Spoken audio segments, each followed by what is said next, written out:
Hope everyone's having a pleasant afternoon. Driving out to Michigan today from Pennsylvania in our F-150 diesel, and we're almost there. Just pulled off the highway briefly, and the questions come up a couple times as to exactly how efficient is that new Ramcharger 1500, which, as you know from the last time we talked, is a combination gas and electric powered pickup truck, and it's got a 92 kilowatt hour battery, of which about 70 kilowatts is usable, and it's got a 27 gallon gas tank. And the way it works is that it runs off electricity for as long as it can, and then it switches on that gas engine to recharge the battery and keep it moving, so you never have to pull over and stop and charge, which, as we know from the experience of the F-150 Lightning, nobody wants to do.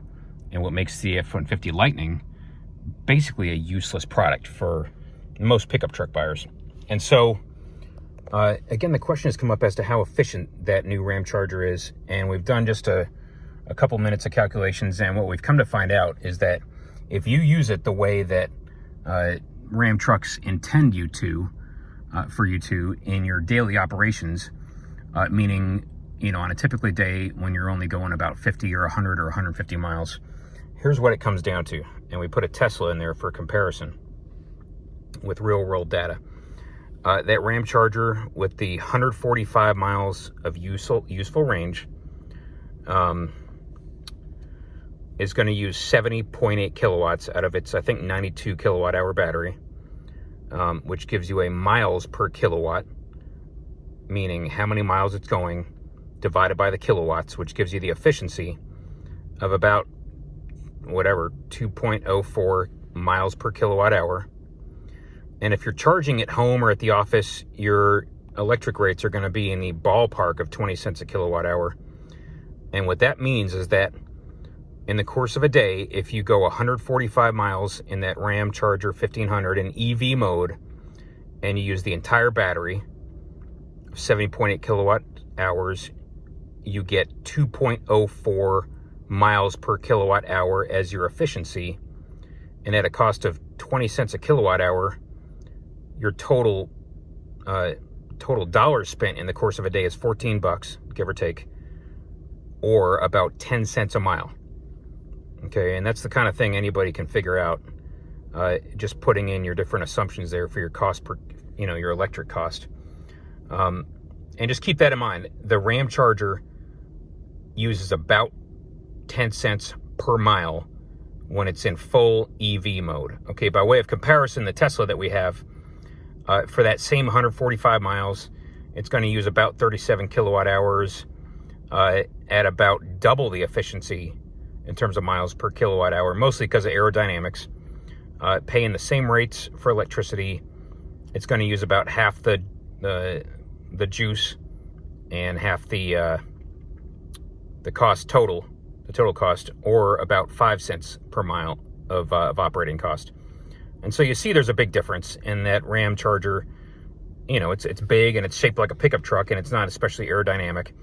And so it is going to use about double the energy at double the cost per mile of a Tesla. But really, you're not trying to compare it to a Tesla. You're trying to compare it to the alternative. And the alternative to a Ram 1500 in EV mode, or the Ramcharger 1500, is something like this. And these are all real world numbers because we own or have owned all of these trucks. So your F-150 diesel, the 3.0, the one we're driving today, which is sort of the pinnacle of fuel efficiency, at least in when it's not towing a trailer. And let's back up for a second. We're going to figure out exactly how far the Ramcharger can go on its gasoline engine. Okay, for a total range of 690 miles, which is published information, minus 145 miles of EV range, running just off the batteries, you just subtract the two, and what you find out is that the gas engine range, when that 3.6 Pentastar range extender kicks on, is 545 miles. Okay, total range minus EV range equals the gas range. All right, so to go 545 miles, that Ramcharger 1500, on a 27 gallon tank, which is also a known fact that they've told us, that's going to return you Again, 545 divided by 27, that's going to give you an MPG of about 20.1, 20.2. Okay. And how does that compare to the F-150 diesel? Well, to go the same 545 miles, okay, to be honest, which is about what we've driven. Let's see how far we've driven on this trip.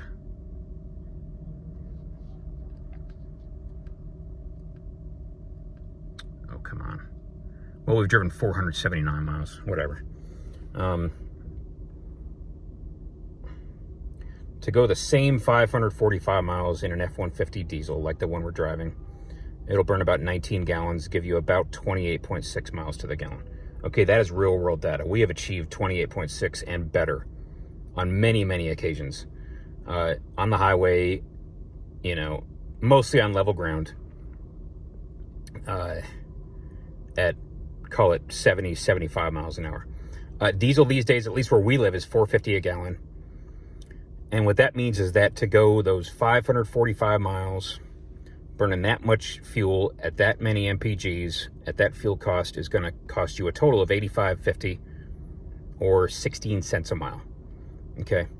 So again, the operating cost of the F-150 diesel, 16 cents a mile.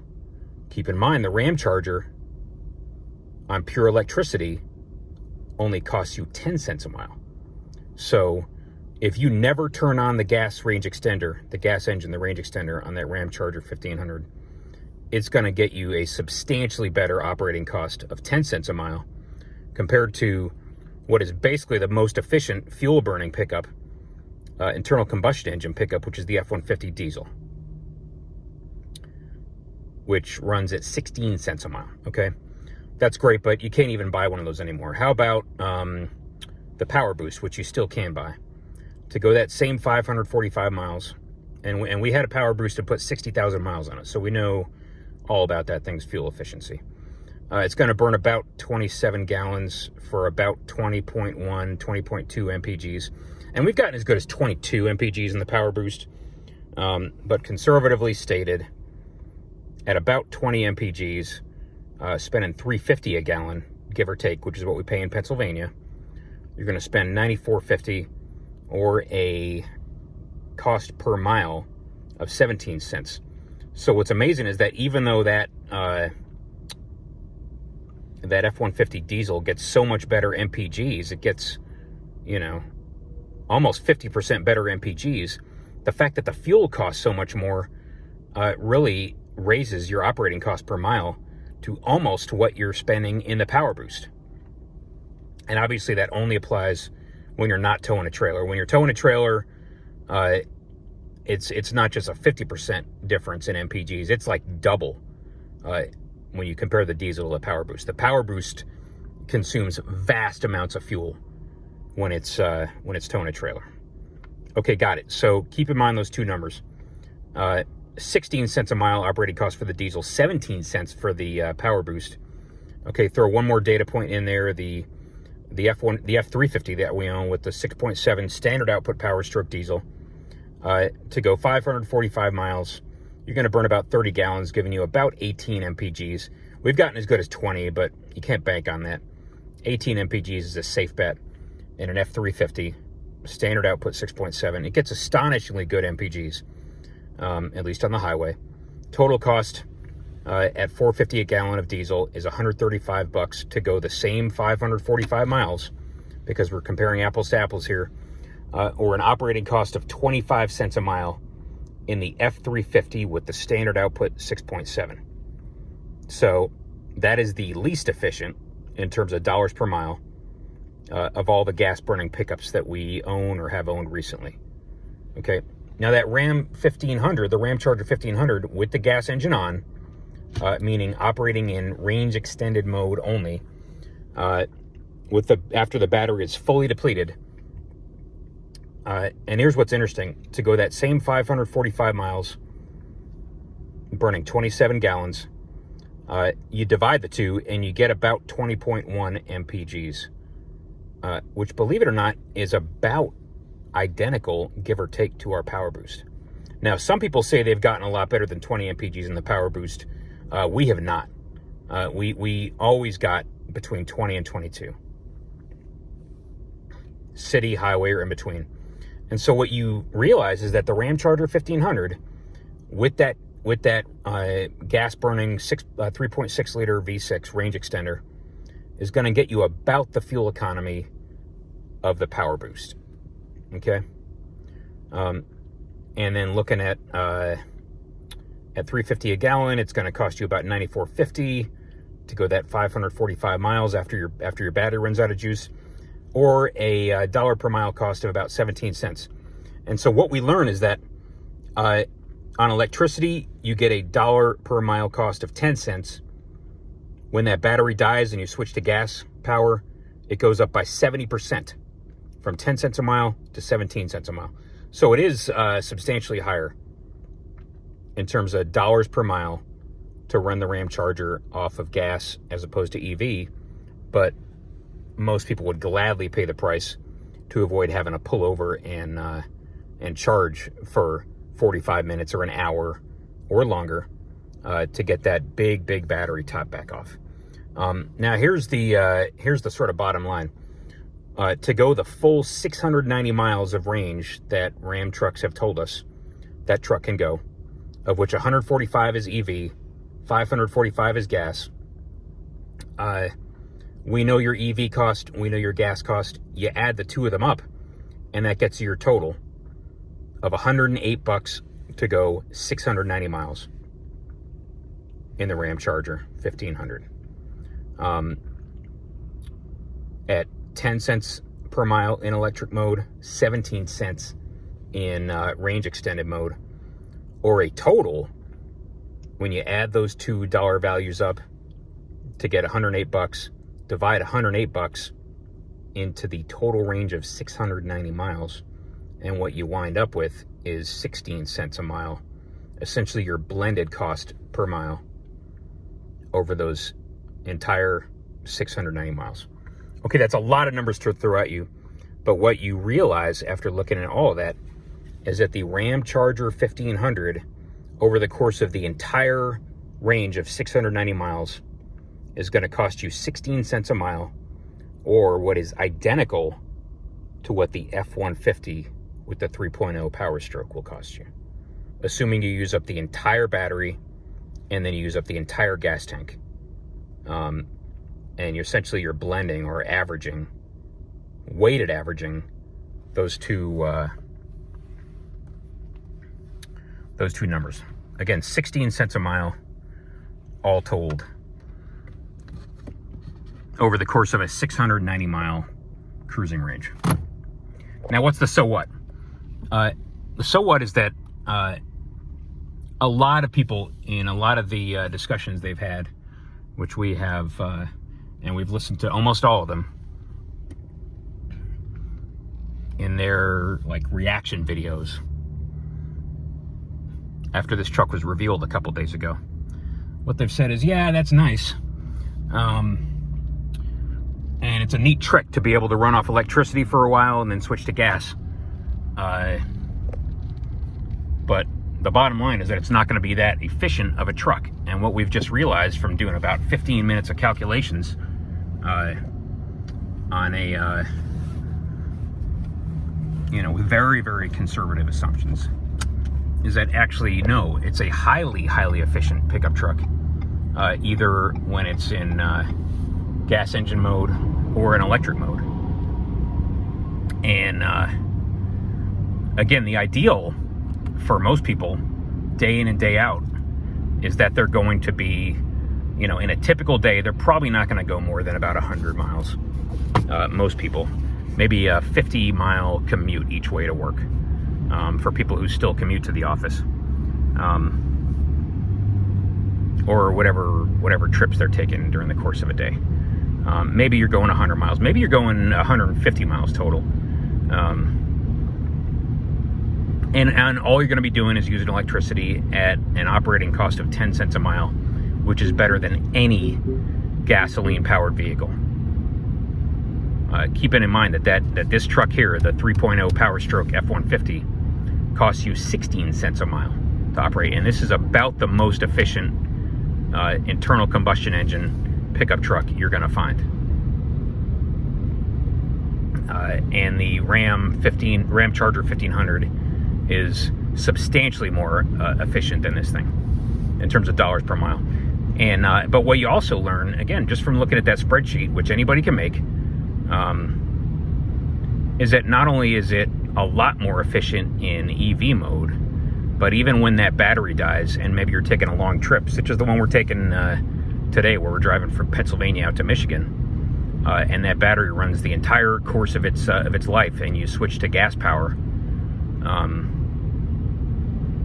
even so, when you average the operating costs in terms of gas and the operating costs in terms of electricity, it still comes out to be the same as this Power Stroke diesel when you're running on gas and electricity combined. And when you're running on just gas, it's about as efficient as the F-150 Power Boost.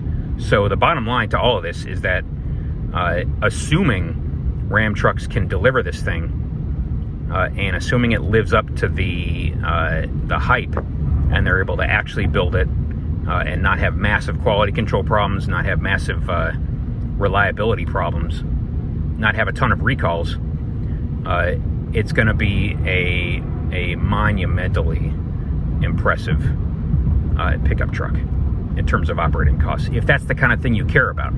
Now, what you have to keep in mind is that it's also going to be a monumentally expensive pickup truck to buy, to get into. And what that means for most people is that your payment on it is going to be well over $1,000 a month. It could be well over $1,500 a month in the current interest rate environment. And so what you have to ask yourself is, are you driving enough to make it worth it to own a vehicle that has such a low operating cost per mile, but such a very, very large car payment? And that's the kind of thing that everybody has to figure out on their own. And you're trading fixed costs for variable costs, okay? Just like with a lot of other things. But if you put a lot of miles on your truck, as we do, it could be a tremendous improvement, a massive improvement in terms of cutting down your fuel bill, because we drive all the time. We drive thousands and thousands of miles a month. We drove that new Tesla we got back at the end of June. We've already put 20,000 miles on it in 4 months. This truck here, the F-150 diesel, we put 50,000 miles on it in what? In about the first year that we owned it, maybe the first 13, 14 months. The Power Boost that we got rid of when we traded it in for the Super Duty, we put 60,000 miles on that truck in the course of 14 months, from March of 21 to no, I'm sorry, in the course of just over 2 years, from March of 21 to May of 23. And so we drive the hell out of our trucks. And for us, an operating cost that's that low, that's that impressive, makes it entirely worth it to us. And maybe it will to you as well. Even if the operating cost isn't really such a big of an issue, the fact that you're putting so much less wear and tear on your engine, because you're, in the course of most days, you're not even starting it. It means that engine's going to last you a lot longer than it would in a normal vehicle, in a conventional vehicle, where you're using the engine every second of every minute that you're driving it. So maybe your duty cycle is, over the course of 100,000 miles, maybe the gas engine is only being used for 25% of that time, if you're following me.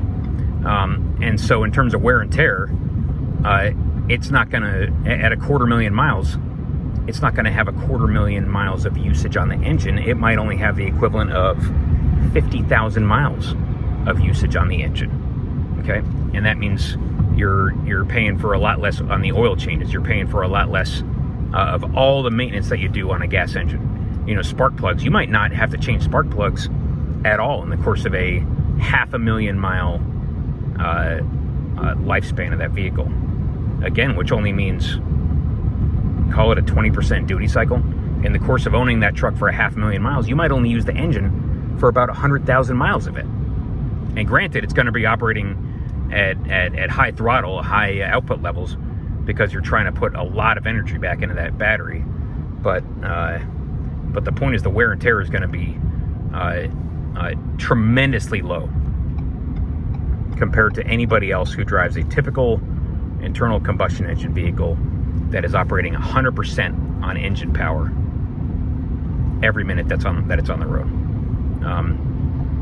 Other people have said, God, this is going to be a heavy truck and it's going to wear out the tires faster and so on and so forth. Yes, it's going to be heavy, but guess what? Our Super Duty weighs 8,700 pounds. And that's about what our Silverado 3500 dually weighs. And that's, I can't remember how much our Ram 3500 SRW weighs. But yeah, it's going to be a big, heavy truck. It's going to be as heavy as like an F250 or a Ram 2500. But guess what? They make tires for heavy trucks that will last you just fine. It's going to be running, you've got to think it's going to be running 10-ply tires, like E-rated tires. And those are built tough, and those can handle the extra weight. Maybe it'll be heavier than 8,000 pounds, who knows? But the amount of wear and tear on your tires is not the deciding factor in whether or not to get one. Really, what I think is going to make the decision for most people is, do you do enough driving to make it worth the monumentally large car payment you're going to have to pay in the current interest rate environments where you're paying very, very, very high interest on a typical car loan. And that's what you need to ask yourself. And you've got about a year to make that decision, because this is a 2025 model year truck, and it's not coming out until fall of 24. But anyway, I thought we'd pass that information along for you to stick in your pipe and smoke it and think about. And that's it for now. Hope you all are having a pleasant day. We'll talk to you later.